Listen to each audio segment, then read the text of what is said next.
Bonjour, je me présente, Gaétan Brousseau. Je suis le fondateur de l'entreprise Innovation qui a été fondée en 2013. Innovation, c'est une entreprise innovatrice qui mélange un peu invention et innovation. Et aujourd'hui, j'aimerais vous présenter mon produit, mon projet, mon service, qui est un assistant vocal ou un agent virtuel que j'ai appelé Olivia Web. J'aimerais, d'entrée de jeu, vous mettre un peu dans le contexte. Olivia Web découle d'Olivia, qui est un assistant vocal intelligent qui a déjà été développé pour les téléphones intelligents pendant 2 ans. Et aujourd'hui, elle a migré vers Olivia Web. C'est quoi un peu le contexte comme tel? C'est qu'on sait, dans les entreprises québécoises, la plupart ont des sites Web. Olivia Web, ce qu'elle fait, c'est que pour chacune des entreprises québécoises qui ont un site Web, Olivia Web, dans le fond, ce que c'est un ajout. C'est un agent de dialogue qu'on rajoute à n'importe quel site Web qui permet aux usagers, aux clients, de pouvoir avoir de l'information sur l'entreprise, avoir de l'information sur les gens de l'entreprise, les produits, les services. Donc, c'est vraiment ça le contexte. Il faut bien comprendre ça parce que vraiment, les entreprises, peu importe le domaine, ça doit être le domaine de construction, finance, comptabilité, produits naturels, produits alimentaires, Olivia Web, qui est un agent virtuel, est capable de répondre à toutes les questions en chat. On parle vraiment d'un chat ici pour répondre aux questions des usagers, des internautes, des clients. Ceci étant dit, en fait, on voit ici un petit peu c'est quoi. On voit un peu une réceptionniste. On peut imaginer un peu que c'est Olivia. Dans le fond, ce qu'on vient faire, nous, sur les sites Web, c'est qu'on vient rajouter un add-on, un ajout, qui est un live chat, qui permet aux usagers de non pas parler à une personne réelle, parce que c'est déjà le cas présentement, mais ce qu'on fait, c'est qu'on vient donc offrir un service que les usagers sont capables de parler à une personne virtuelle. C'est un petit peu un robot humain, mais sympathique. On l'a mis sympathique, elle est agréable à discuter avec. Elle donne du support donc au secrétaire, parce qu'elle fait office aussi de support au secrétaire ou support au service à la clientèle. Mais l'intéressant là-dedans, c'est qu'on a donc quelqu'un qui est capable de répondre aux questions des clients sur les sites Web, mais 24 heures sur 24, 7 jours sur 7, 365 jours par année. Elle ne tombe pas malade, Olivia Web. Là. Elle est toujours là, elle est toujours présente, elle est toujours active. À 8 heures le soir, elle est capable de répondre aux questions, à minuit, à 2 heures du matin, etc. La beauté aussi de ça, c'est qu'elle est capable de traiter pas un appel, pas 10 appels, pas 50, jusqu'à 100 appels en même temps à la fois, ce qu'une réceptionniste normale ne peut pas faire. Il n'y a plus de temps d'attente en ligne. On sait souvent quand on essaie de chatter avec quelqu'un ou même au téléphone, peu importe qu'on appelle une compagnie téléphonique, on essaie d'avoir du service. Souvent, on attend 5 minutes, on attend 10 minutes, 15 minutes en ligne, tandis qu'Olivia Web, elle est capable de répondre instantanément jusqu'à 100, même peut-être plus d'usagers. Le type d'entreprise qu'on vise, c'est pas mal tous les types d'entreprises. Je parlais tantôt dans le domaine de la construction, ça peut être dans le domaine même financier, ça peut être dans le domaine alimentaire. Ce qu'on a fait, c'est qu'on a fait un prototype. Comme je disais, Olivia existe depuis 2 ans, mais on l'a adapté à Olivia Web et on a fait un prototype pour Génacol. Donc, on a approché la compagnie Génacol que vous connaissez sûrement, qui est à Blainville, qui est vraiment une entreprise vraiment extraordinaire. Et on a adapté Olivia Web pour adresser plein de questions d'usagers qui ont des questionnements sur les produits Génacol. Qu'est-ce que c'est? C'est quoi les avantages, les inconvénients? Si j'ai mal au dos, qu'est-ce que je dois prendre? J'ai un problème de sommeil, qu'est-ce que je dois faire? Les posologies, c'est quoi? Alors, c'est vraiment ça qui est intéressant.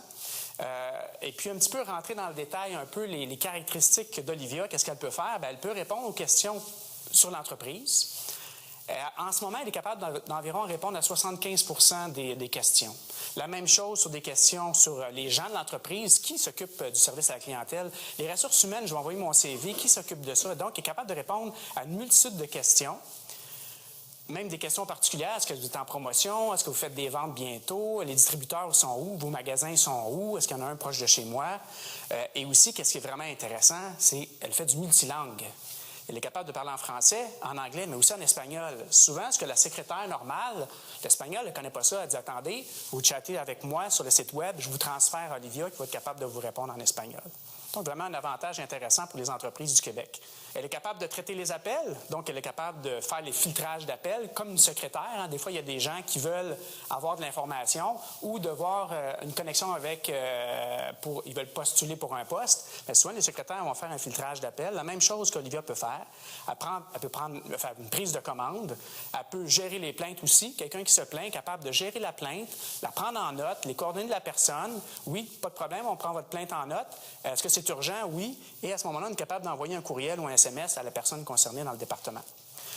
Ce qui est intéressant pour les entreprises vraiment géniales, c'est qu'elle peut aussi faire des collectes de données. C'est-à-dire que quand on jase avec Olivia, c'est comme une personne. C'est une personne, mais c'est virtuel, mais elle est sympathique.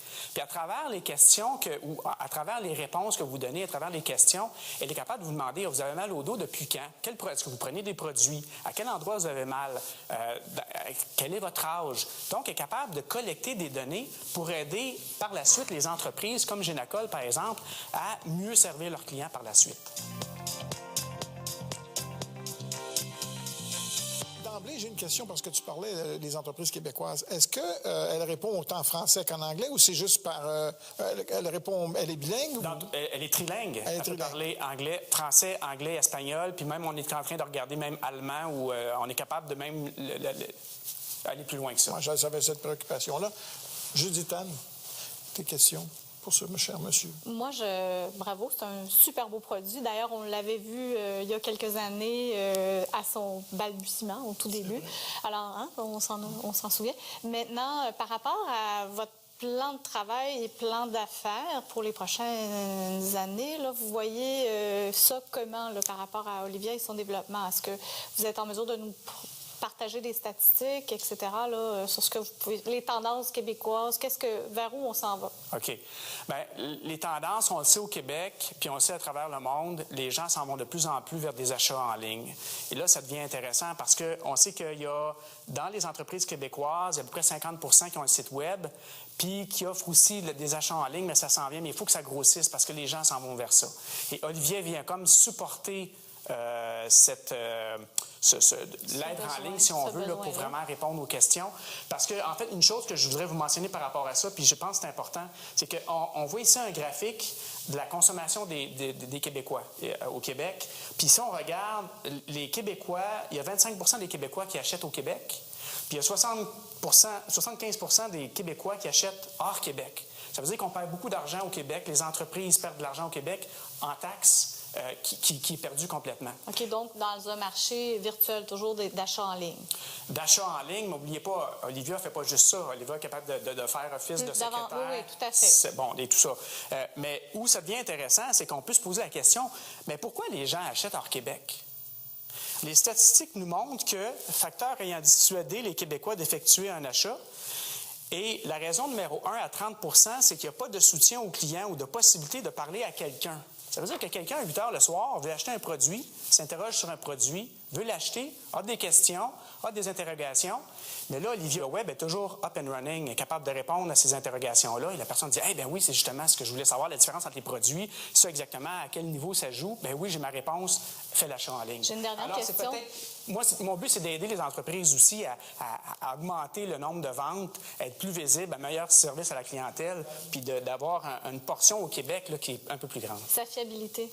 On sait que l'informatique, c'est pas toujours à 100% fiable, oui. Mais sa fiabilité à Olivia Web. En fait, c'est très simple. La fiabilité, comme je disais, aujourd'hui, au moment où on se parle, Olivia est capable de répondre à peu près à 7 questions sur 10.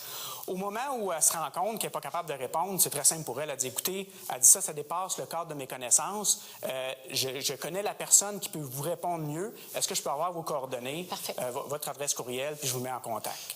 Avant de juste passer la parole à mes autres collègues, est-ce que, parce que tu dis, ça a l'air à s'adresser plus aux Québécois qu'autrement, puis c'est un peu l'idée de ma première question tout à l'heure, c'est que pourquoi tu ne le vends pas aussi pour les sites Web américains? Tout à fait.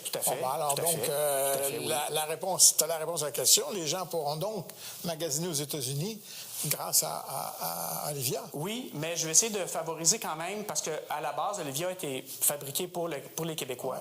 C'est le premier marché que je veux attaquer. Ouais. Mais effectivement, Olivia, c'est mondial. Je veux dire, dès que quelqu'un a un site Web, il colle Olivia Web ou la donne à son site Web. Il devient un live chat virtuel. Ça peut s'adresser à toutes les entreprises, anglais, français, espagnol, peu importe. Est-ce que cette fonction-là existe déjà dans le marché? Oui. Il y a des compétiteurs et c'est une bonne chose parce qu'il n'y a pas de compétiteurs. Je me dis, il n'y a pas de marché, il n'y a pas de besoin, c'est pas normal. Fait que oui, il y a des compétiteurs, mais faites la recherche peut-être vous-même. Vous allez voir que c'est quand même mitigé au Québec. Il y a peut-être une dizaine d'entreprises qui ont l'air de faire ça, que j'ai testé. Puis souvent, malheureusement, ce qu'ils font, c'est qu'ils ont tendance à dire, dès qu'il y a une question qui est un petit peu hors norme, Bien, il envoie tout de suite la personne vers un site web, tandis qu'Olivia ne fait pas ça. Olivia essaie vraiment de répondre au maximum de questions. C'était quoi votre... Parce que là, vous êtes déjà en affaires. Oui. C'est quoi votre projection financière de la première année? C'est de la première année d'opération? Oui. Bien, en fait, je dirais que présentement, c'est des projets surtout en recherche et développement. Olivia existe déjà sur les téléphones intelligents. Ça roule. On a un certain chiffre d'affaires que je pourrais vous mentionner par la suite. Mais mon objectif aujourd'hui, c'est la suivante. Déjà, faire connaître Olivia aux entreprises pour leur montrer le potentiel, la puissance de ça, pour augmenter leurs ventes, pour avoir un meilleur service à la clientèle. Et mon deuxième objectif, c'est de trouver un partenaire d'affaires qui est déjà dans les sites web, qui a déjà une bonne connaissance des sites web, qui fait déjà du développement de sites web, qui voudrait ajouter ce plugin-là d'Olivia à des sites web déjà existants. C'est ça mon objectif aujourd'hui. Est-ce que le produit, c'est un achat qu'on fait ou c'est un service annuel, c'est une location? Est-ce qu'on a besoin d'infrastructures particulières? Comment on positionne le produit pour augmenter son accessibilité finalement? Oui. Et quels sont les coûts envisagés pour les entreprises qui voudraient Bonne question. en faire l'acquisition? Bonne question. D'entrée de jeu, quand une entreprise est intéressée à Olivia Web, on lui envoie un questionnaire de près de 4-5 pages. On lui dit, c'est quoi les questions les plus posées? C'est quoi les gens qui travaillent dans ton entreprise?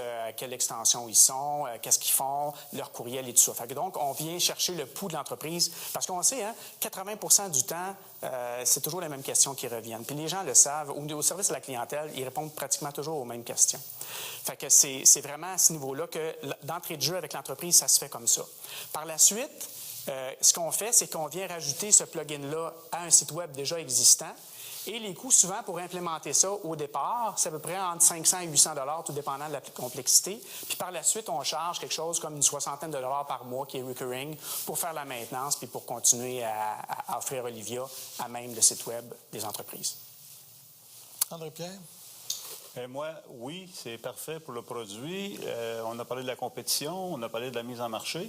Maintenant, au niveau des résultats, est-ce qu'il y a eu des validations à date? Est-ce que tu as de la statistique à nous donner? Présentement, non, parce qu'il faut comprendre, oui et non, en fait. C'est que Olivia, sur les téléphones intelligents, a déjà prouvé qu'elle fonctionne bien, qu'elle est capable de répondre à un paquet de questions. Questions-réponses, c'est agréable, c'est convivial, c'est sympathique et tout ça. Par contre, ça, c'est un projet, un prototype présentement pour la compagnie Génacol. Et d'entrée de jeu, bien, ça va être avec justement ce que je viens chercher ici, un partenaire d'affaires qui vient s'engager. Je vais à ce moment-là monter ce produit-là là, à un autre niveau. Et ton partenaire d'affaires que tu souhaites, est-ce que ça prend quelqu'un qui doit investir ou simplement un collaborateur déjà existant qui a les produits ou les services que tu recherches à avoir? Exact. Un collaborateur, vous avez bien parlé, un collaborateur qui vient m'aider, non pas financièrement, c'est pas le but, vraiment au niveau de déjà une infrastructure, déjà des contacts avec des clients, qui peut nous donner une porte d'entrée, puis qu'ensemble, on peut travailler pour dire, regarde, on va merger, on va intégrer Olivia Web, l'assistant virtuel, à tous les sites web déjà que vous avez. Fait que vraiment, c'est un partenaire d'affaires qui s'engage, mais on ne parle pas nécessairement d'argent. L'argent, pour moi, c'est pas un souci, là. Ça, c'est pas ma préoccupation première. Je continue dans la foulée de la question d'André-Pierre. Oui. Est-ce que tu offrirais éventuellement des options d'achat d'actions à ce partenaire-là ou si... Oui, je suis ouvert à toutes ces choses-là. Il faudrait voir à ce moment-là qu'est-ce qui est offert. Par rapport à, vous disiez que vous avez de la compétition, mais justement, dans votre partenariat éventuel, est-ce que c'est facile à copier, cette application-là? Bien, en fait, on est en train de regarder pour un copyright dans un premier temps. Donc, on a déjà des brevets. Pour différents produits qu'on a, on a déjà des brevets. On pense qu'un copyright, c'est un peu plus fort, fait qu'on s'en va dans cette direction-là. Et aussi, le logiciel est complètement caché, dans le sens qu'il n'y a personne qui peut y accéder là, aujourd'hui. Là. Fait qu'il y a des algorithmes qu'on a développés qui sont puissants dans l'intelligence artificielle, au niveau des réseaux neuronaux et tout ça. Et puis ça, comme je dis, ça va être des copyrights, mais présentement, il n'y a personne qui peut copier ça, là. Est-ce que tu accepterais de faire des tests à moindre coût avec nos partenaires d'ici? Tout à fait. Oui. Est-ce que vous avez fait une certaine segmentation de marché pour voir quel était le besoin dans le marché, combien d'entreprises que vous pensez avoir comme potentiel? Bonne question. Tout à fait. En fait, ce qu'on a fait, c'est que déjà, on a répertorié 240 000 PME au Québec. Ça, on sait, c'est la réalité d'aujourd'hui. On ne vise pas nécessairement les grandes entreprises. On sait que les grandes entreprises ont des plus grands moyens. Ils peuvent peut-être le faire eux-mêmes. Ils ont beaucoup de produits, beaucoup de services. Olivia, souvent, ça va attaquer une entreprise qui a une dizaine de produits, une dizaine de services. Par contre, c'est ça. Donc, vraiment, on vise les PME. Quand on regarde les PME aujourd'hui, environ 50 qui ont un site Web. Malheureusement, il n'y en a pas encore assez parce qu'on sait que les gens achètent de plus en plus en ligne. Et de ce 50 il y a 13 qui font vraiment du commerce en ligne. Ça veut dire concrètement qu'on a à peu près 15 000 entreprises qui offrent des achats en ligne dans lesquels Olivia Web peut leur offrir du support pour de l'information sur les produits et services qu'ils offrent. Ceci étant dit, c'est pas tout. C'est que oui, c'est beau le service en ligne, c'est beau les achats en ligne, mais on a aussi 200 000 entreprises en moyenne, de notre estimé, qui ont déjà une secrétaire, qui ont déjà un service à la clientèle, puis disent, gars, je suis débordé.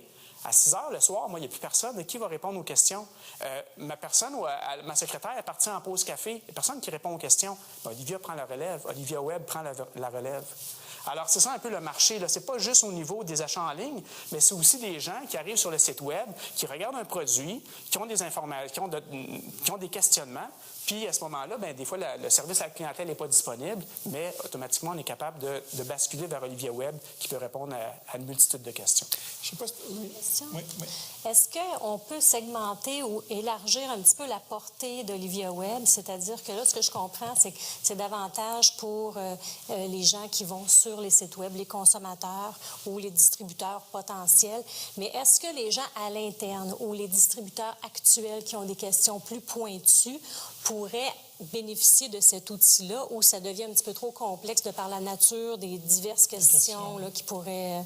Tout est possible.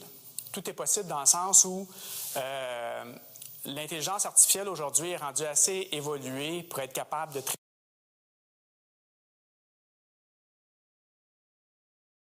traiter pratiquement tout. C'est une question de budget. Plus il y a de questions, plus il y a de questions, plus il y a de possibilités. Fait que c'est sûr que ça va complexifier. Mais aujourd'hui, on répond à peu près à la majorité des questions, mais il y a tout dépendant du budget. Pour répondre à votre question, ça dépend du budget et tout est possible. Oui. Merci. Mais si vous parlez de 15 000 entreprises qui ont des questions spécifiques, ça veut dire que c'est un développement pour 15 000 entreprises de façon spécifique aussi, c'est sur mesure? Non, c'est ça. C'est ça qui est la beauté de la chose, c'est ça. C'est qu'on fabrique des templates. C'est-à-dire qu'on a déjà des gabarits qu'on identifie comme une entreprise, par exemple, en construction. On a déjà un gabarit pour une entreprise en construction qu'on sait que, règle générale, les gens, ils font quoi? Quand ils vont sur le site Web, ils disent, bon, j'aimerais savoir, est-ce que ça va être prêt bientôt? Est-ce qu'il y a des délais sur... Pardon? Combien ça coûte? Combien ça coûte? C'est quoi ce que vous avez à offrir? C'est quoi vos services? Ça peut être dans le domaine financier aussi. Les gens arrivent et ils vont dire, ah, OK, mais est-ce que vous faites de la comptabilité pour les entreprises? Est-ce que vous faites des plans d'affaires? Est-ce que, tu sais, Mais quand même, les réponses sont sur mesure quand même. Oui, mais par secteur. Donc, il peut y avoir un secteur. Ici, là, Olivia a été développé un prototype, il y en a d'autres, mais pour Génacol, donc produits alimentaires. Donc, toute entreprise qui se rapproche de produits alimentaires ou produits naturels, en fait, excusez-moi, produits naturels, on a déjà le gabarit et est capable de... On n'a plus de temps. On n'a plus de temps. On n'a plus de temps. Merci beaucoup de ta présentation. Très intéressant, merci. Sébastien, quand tu veux. Bien, je pense qu'on a affaire à un très bon inventaire. Puis d'entrée de jeu, il nous l'a dit aussi que ce qu'il recherche, c'est un partenariat. Puis quand on pose les questions, on essaie de comprendre un peu plus le modèle d'affaires, mais ce qu'on manque un peu, c'est du côté marketing, développement de marché, c'est quoi la mise en marché. Mais assurément qu'on a une personne qui est dédiée à son produit puis qui est le bon conseil. Oui, parce qu'on a vu l'évolution entre la dernière fois qu'on l'a rencontré, il y a 2-3 ans, puis aujourd'hui, il y a une évolution positive là-dedans.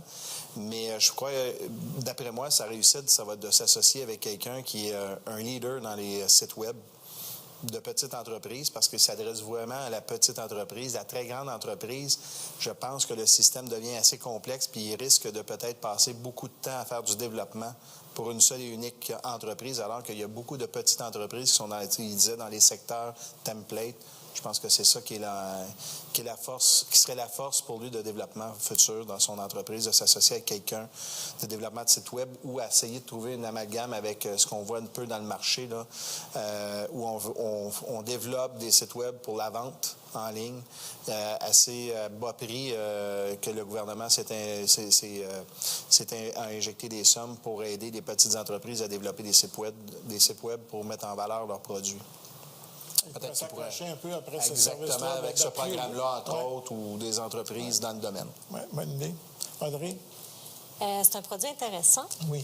Moi, je n'avais pas vu la présentation il y a quelques années là, de son premier produit. Je suis d'accord avec ce que Sébastien disait. Il a fait beaucoup d'analyses. Hein. Somme toute, là, il a quand même regardé son marché. On là. a vu ses tableaux. Oui, on a vu ces tableaux, effectivement.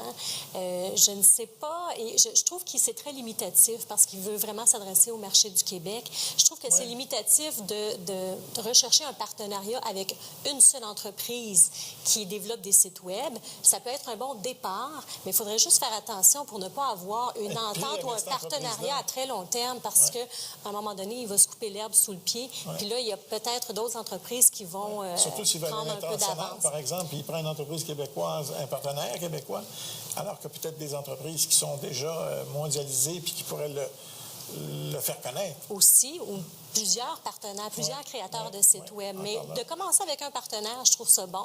Juste prévoir une transition éventuellement là, pour ne pas se lier, ne pas d'exclusivité, donner d'exclusivité à trop long terme. Je comprends. J'ai du temps. Moi, je veux dire, hors caméra, je vais poser la question, est-ce que vous êtes une grosse équipe? Il me dit, ben oui, j'utilise beaucoup de sous-traitance. Je reborde dans le même sens qu'Audrey. Mes clients premiers ne seraient pas les sociétés québécoises. Ouais, Ce seraient des moi développeurs aussi, de web. Québec, Ontario, en Peu tout cas, importe où. peu importe, mais j'irais cibler le développeur de web. Puis je m'assure que ma formule, évidemment, est non copiable. Et je démontre facilement. De toute façon, avec ce qu'on peut faire là, sur le web, il y a toutes sortes de choses maintenant qu'on peut, avec les YouTube, ils pourraient se faire une démonstration, ils pourraient packager une belle présentation pour ces gens-là, puis cibler les entreprises développeurs de web. Il a parlé de brevet, mais je ne suis pas sûr que son truc, c'est brevetable. Puis je ne suis pas sûr que son truc n'est pas imitable. Il est breveté. Il cherche des Je pense qu'il copyright. est en instance. Il n'est pas sûr qu'il est breveté. Ben, il est breveté. Moi, j'ai compris qu'il allait en copyright. En copyright, qui est un Il y a petit peu copyright, plus... mais c'est pas pareil. Copyright puis brevet, c'est pas pareil. Et puis, je ne suis pas sûr. Le copyright, oui, il peut toujours avoir un copyright. Sauf que cette protection-là, parce qu'il y a des produits semblables qui existent sur le marché, il l'a dit. Et puis, je ne suis pas sûr que cette formule-là, jusqu'à quel point, est inimitable. C'est ça qui mais enfin, ce ne sera pas le premier. Mais résilience incroyable, ce monsieur-là. Oui. André-Pierre.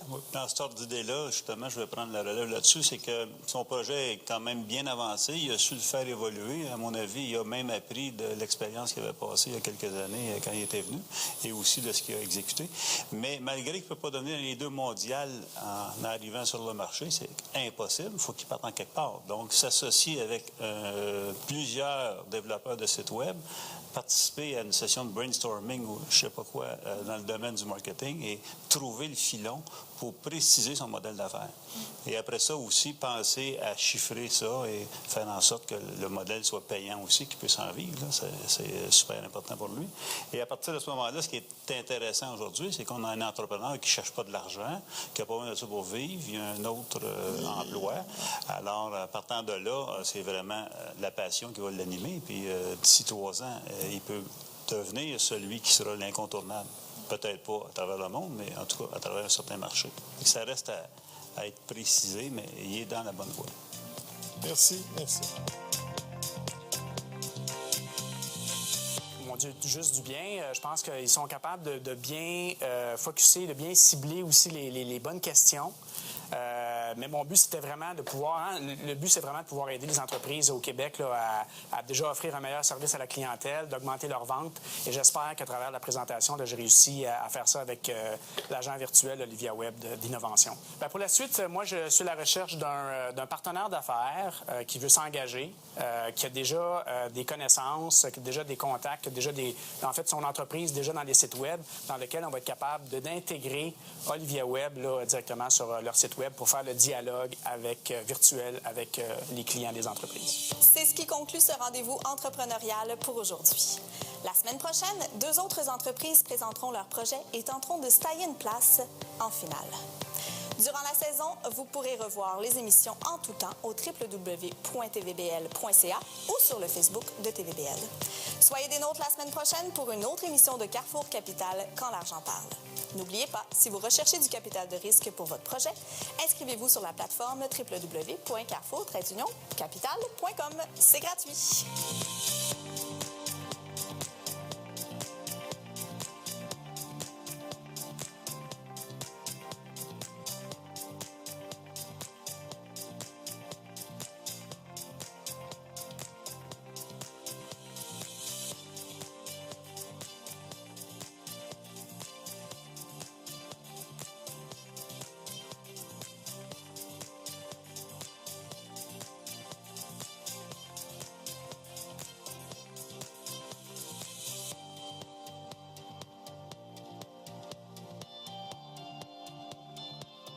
GPL est fier de pouvoir compter sur des partenaires de confiance dans la réalisation de ses comptables professionnels agréés, ProServant Construction,